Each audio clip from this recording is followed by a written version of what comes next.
Mesdames, Messieurs, bonsoir, soyez les bienvenus dans ce journal. Dans les titres ce soir, on en sait un peu plus sur les perquisitions administratives menées en Indre-et-Loire après les attentats. L'une d'entre elles visait une salle de prière clandestine. Il s'agit d'une salle du Vieux-Tour. La sécurité sur les routes en Touraine est-elle menacée? Le conseil départemental a décidé de réduire son dispositif de viabilité hivernale d'1 mois. Plus d'astreintes pour saler les routes en novembre et en mars. Mesure prise pour faire des économies. La CGT dénonce un manque de sécurité. Et puis Philippe Vigier, tête de liste du Rassemblement de la droite et du centre, passe son grand oral diffusé tout à l'heure sur notre antenne. Nous vous parlions hier soir d'une salle de prière clandestine perquisitionnée par les forces de l'ordre. Eh bien aujourd'hui on en sait un peu plus. Il s'agit d'une salle située dans le Vieux-Tour. Elle est bien connue des riverains. Ceux qui la fréquentent appartiendraient à une mouvance fondamentaliste. Audrey Champigny.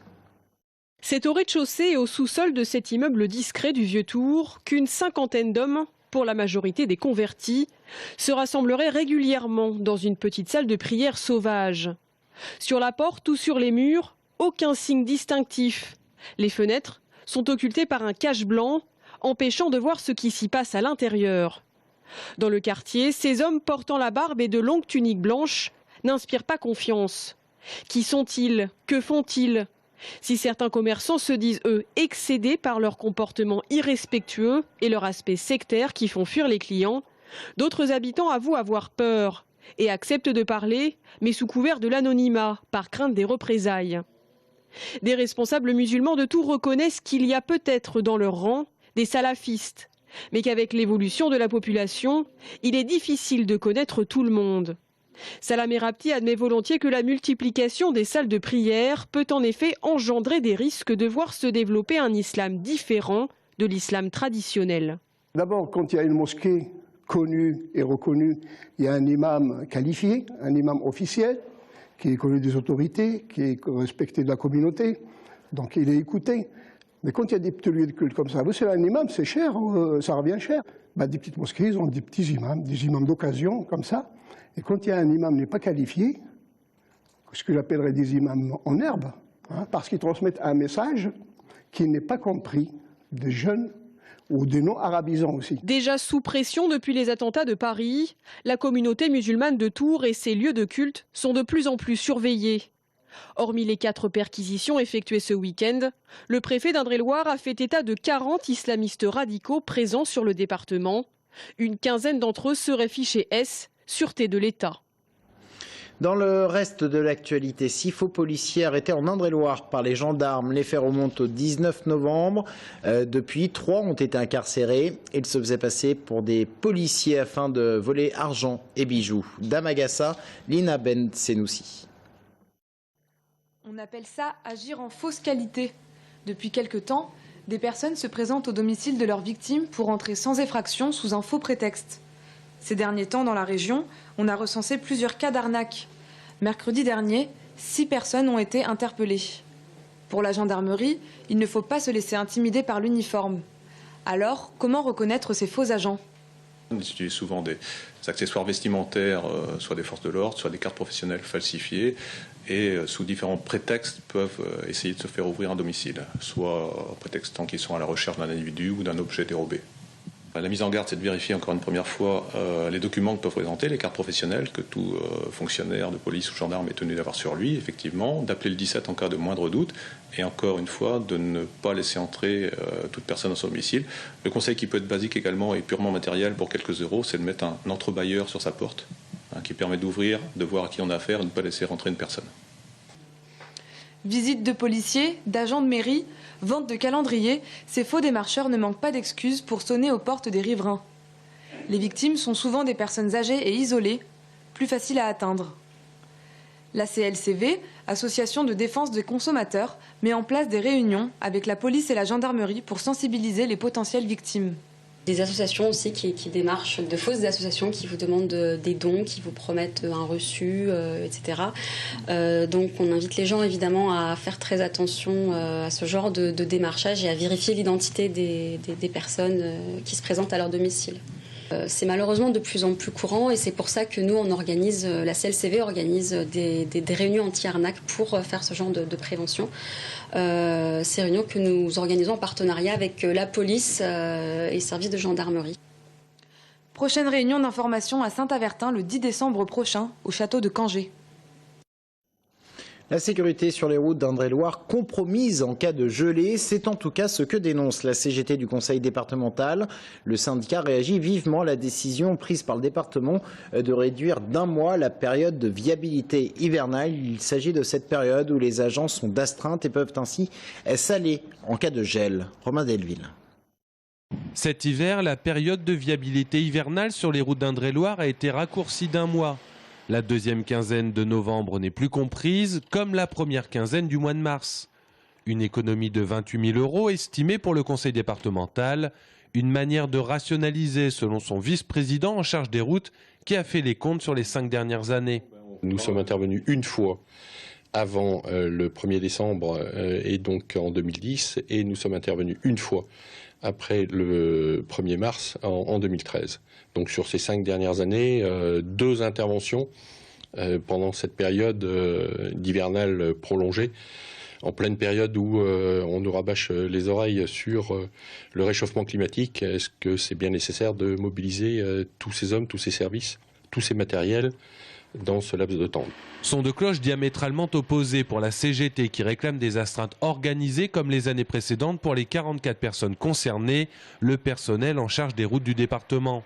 Cela représente un peu plus de 150 € par semaine d'astreinte et par employé. Et pour appuyer son propos, le syndicat s'appuie sur les incidents en début de semaine, des routes glissantes dans les nuits de dimanche et de lundi et des opérations de salage qui n'ont commencé que le matin à 7h30 à la prise de poste normale. On est d'astreinte, il y a les agents de maîtrise qui patrouillent la nuit. Donc si l'astreinte avait été mise en place, ils auraient pu patrouiller dès 1h, 2h du matin, voir que ça glissait, c'est le propre de l'astreinte. Et là, du coup, appeler les agents d'astreinte le plus rapidement possible pour qu'ils puissent démarrer. En général, on essaie de démarrer l'astreinte vers 3h, 4h du matin pour qu'à l'embauche, c'est-à-dire vers 7h du matin, on puisse avoir salé la plupart des réseaux prioritaires. La CGT réclame en outre la reconnaissance de la pénibilité pour le personnel affecté aux routes. Elle sera reçue jeudi soir pour en discuter et maintient son préavis de grève pour vendredi, jour de session au conseil départemental. Pourvu qu'il fasse beau, ce ne sera pas encore décembre.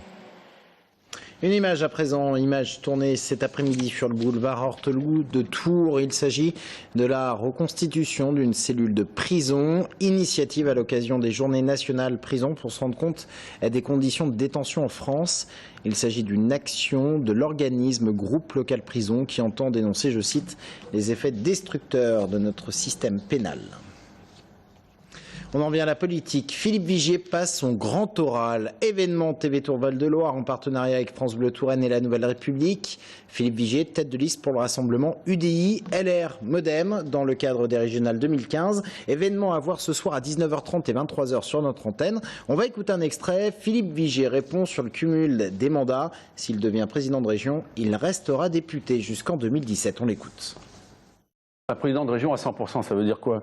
Quand on est député, on est à 100% député. Je serai député, président de région. Et vous savez très bien que beaucoup de décisions se prennent à Paris concernant cette région. Et ça me permettra en plus d'être sur place et d'être un peu plus solide dans tous les arbitrages lorsqu'il faudra obtenir pour la région, naturellement, des décisions qui vont dans le bon sens. Vous essayez d'habiller votre échec.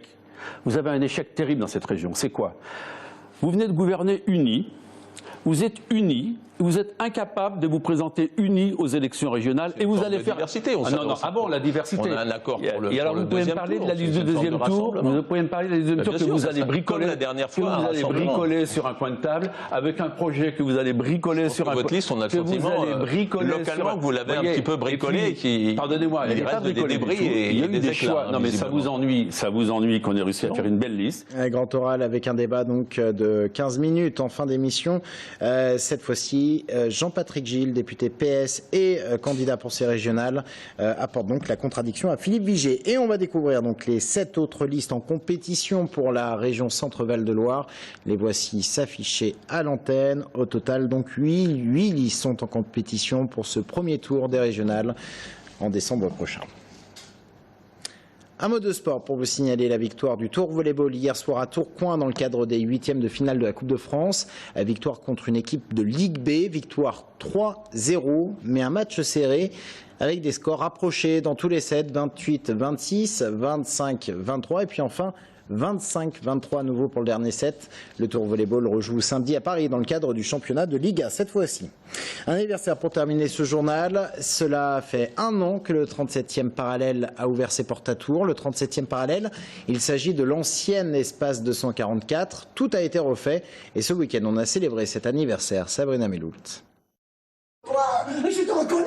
Alors, les mots que j'ai vendus ont-ils été utiles?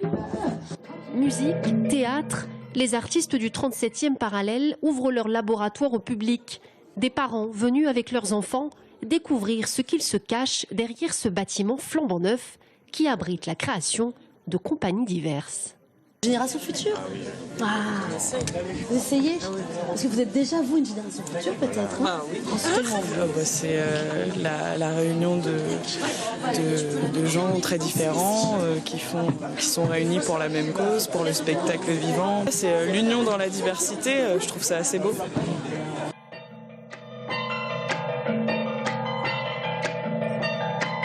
Neuf compagnies résidentes, des créations montées toute l'année et tout cela grâce à la mutualisation des moyens. Ça marche très bien, c'est vraiment un super outil et du coup que ce soit matériel je crois ou humain, oui, je crois qu'on est tous d'accord pour dire qu'on n'a jamais travaillé dans de telles conditions, donc c'est vraiment un très bel outil pour nous.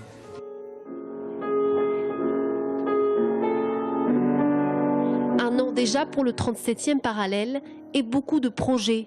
Un avenir que ces 9 compagnies souhaitent avant tout décider ensemble. Après les attentats de Paris, la communauté musulmane est priée de prendre en charge un peu plus le problème de la radicalisation de certains de ses membres. Comment réagissent-ils? Comment vivent-ils cette période? Et puis comment vivent-ils également la montée de l'islamophobie? On en parle dans un instant avec le président de la communauté musulmane d'Indre-et-Loire. A tout de suite.